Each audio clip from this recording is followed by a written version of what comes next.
Hello everyone, welcome back to my YouTube channel Badla classes. Second grade second paper subject है science, जिसमें अपना cell division वाला topic चल रहा था और माइटोसिस और अमाइटोसिस ये दोनों अपन कंप्लीट कर चुके थे। आगे अपन को क्या देखना है, मियोसिस अर्धसूत्री विभाजन। इसके खोजकर्ता कौन है? फॉर्मर एंड मुर्रे के द्वारा किया गया था। ये जो मियोसिस होता है अर्धसूत्री विभाजन, केवल जो जर्म सेल होती हैं जननशील कोशिका तथा थैलोफाइटा के जाइगोट में ये डिवीजन प्रेजेंट होता है। तो यहाँ से डायरेक्ट क्वेश्चंस बना है। ये केवल द्विगुणित में ही होता है। मियोसिस में वेरिएशंस भी होती हैं क्योंकि इसमें क्रॉसिंग ओवर की प्रोसेस प्रेजेंट होती है। अब ये जो मियोसिस होता है वो टू टाइप्स का होता है, मियोसिस फर्स्ट और मियोसिस सेकंड। मियोसिस फर्स्ट को क्या कहते हैं? रिडक्शन डिवीजन कहते हैं। हेट्रोटिपिक डिवीजन होता है क्योंकि इसमें 2n से n होता है, जबकि इसमें n to n होता है। इसको होमोटिपिक डिवीजन कहते हैं। समजात क्रोमोसोम का पृथक्करण होता है, आइसोलेशन, जबकि मियोसिस सेकंड में क्या होता है? डिवीजन ऑफ क्रोमोसोम होता है। इसमें मियोसिस फर्स्ट जो होती हैं प्रोफेज फर्स्ट अवस्था लंबी होती हैं तथा कॉम्प्लेक्स वाली होती हैं। इसमें प्रोफेज फर्स्ट में 5 सब फेज होती हैं। वेरी इंपॉर्टेंट, इनका कभी कभी सीक्वेंस भी पूछा जाता है 5 सब फेज का। इसमें प्रोफेज सेकंड में कोई सब फेज नहीं होती हैं। इसमें क्या होता है? पेयर ऑफ जो होमोलोगस क्रोमोसोम होते हैं टेट्राड कंडीशंस में होते हैं। और मियोसिस फर्स्ट में क्या होता है? ये एन 2 बार काइनेसिस होता है और 1 बार डिवीजन ऑफ क्रोमोसोम होता है। तो ये एन से एन। अब मियोसिस सेकंड में क्या होता है? ये मियोसिस फर्स्ट वाली प्रोसेस तो हो गई। मियोसिस सेकंड में क्या होता है? डिवीजन ऑफ क्रोमोसोम, जिसमें एक एन से 2 डॉटर कोशिका बन रही है। तो ये मियोसिस सेकंड किस में हो रहा है? एन टू एन, जबकि मियोसिस फर्स्ट होता है 2n से n में। क्लियर? ये मियोसिस फर्स्ट है, ये मियोसिस सेकंड है। अब अपन देखते हैं कि प्रोफेज फर्स्ट की जो मियोसिस फर्स्ट में जो प्रोफेज फर्स्ट अवस्था है उसकी कितनी सबफेस होती है? 5 सबफेस होती है। उसको एक ट्रिक के माध्यम से याद कर लेते हैं।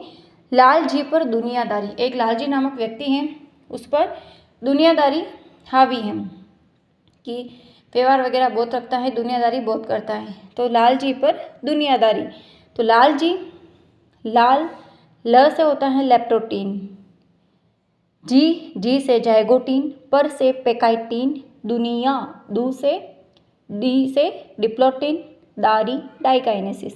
Leptotene, zygotene, pachytene, diplotene, diakinesis. Meiosis first karyokinesis plus cytokinesis. इसमें क्या होता है?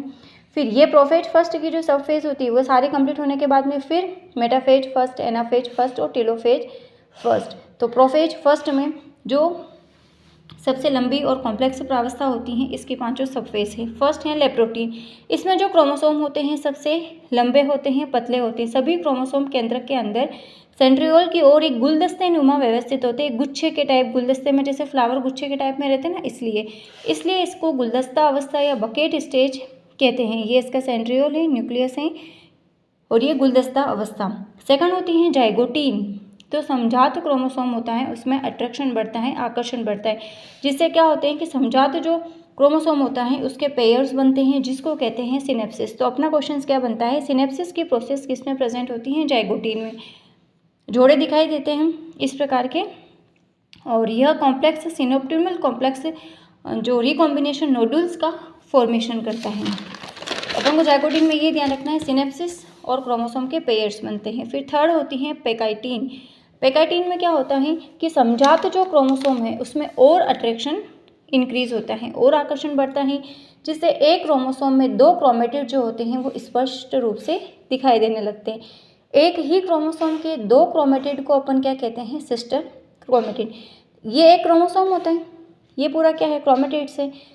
तो एक ही क्रोमोसोम के 2 क्रोमेटिड को क्या कहते हैं? Sister chromatid.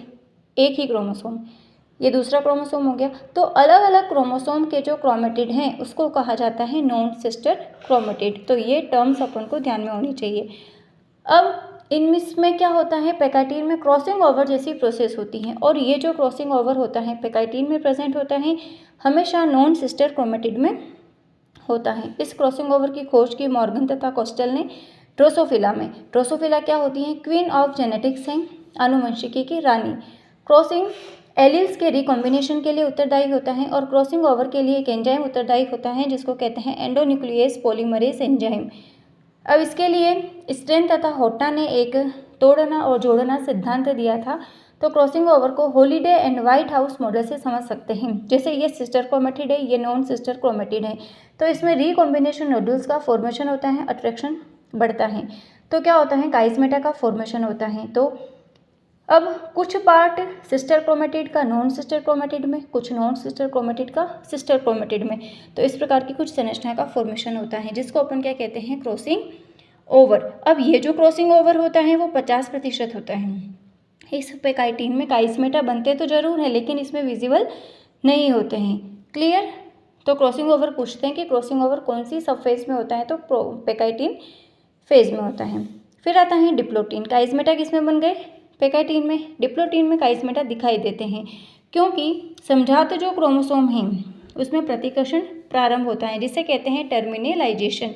और ये जो डिप्लोटिन अवस्था होती है इसमें mRNA और rRNA का फॉर्मेशन होता है। तो यहाँ से सेकंड ग्रेड में क्वेश्चंस बना है कि mRNA व rRNA का फॉर्मेशन मियोसिस फर्स्ट की कौन सी स्टेज में होता है, तो प्रोफेज फर्स्ट की डिप्लोटिन सब फेज में। 5 है डाइकाइनेसिस। तो समझात क्रोमोसोम में प्रतिकर्षण बढ़ता है जिससे टर्मिनलाइजेशन की प्रक्रिया कंप्लीट हो जाती है। जो समझात क्रोमोसोम होते हैं केवल एंड वाले पार्ट से ही जुड़े हुए होते हैं और इस सब फेज के अंत में वापस न्यूक्लियर मेम्ब्रेन न्यूक्लियोलस गायब हो जाती हैं और सभी क्रोमोसोम जो होते हैं वो साइटोप्लाज्म में डिफ्यूज हो जाते हैं। तो ये अपन ने देखी है डाइकाइनेसिस तक प्रोसेस। अब प्रोफेज फर्स्ट की सब फेज सभी कंप्लीट है। फिर उसके बाद में आती है मेटाफेज फर्स्ट, एनाफेज फर्स्ट और टीलोफेज फर्स्ट। इन मेटाफेज में क्या होता है, सभी क्रोमोसोम जो होते हैं वो मेटाफेजिक प्लेट पर व्यवस्थित हो जाते हैं। इंटरजोनल स्पिंडल फाइबर एटे मेटाफेज। एनाफेज फर्स्ट में समझात क्रोमोसोम का आइसोलेशन होने लगता है, पोल की तरफ जाने लगते हैं, क्रोमोसोम जो फिलामेंट होते हैं उसमें खिंचाव होता है। टीलोफेज फर्स्ट में न्यूक्लियर मेम्ब्रेन डेवलप हो जाती हैं, पूरे न्यूक्लियोलस का फॉर्मेशन हो जाता है बाय एंडोप्लाज्मिक रेटिकुलम से और जो क्रोमोसोम होते हैं वो क्रोमेटिन में चेंज हो जाते हैं। तो आज अपन ने क्या देखा है, मियोसिस फर्स्ट। कल अपन देखेंगे मियोसिस सेकंड के बारे में। तो मिलते हैं कल की क्लास में। Thank you.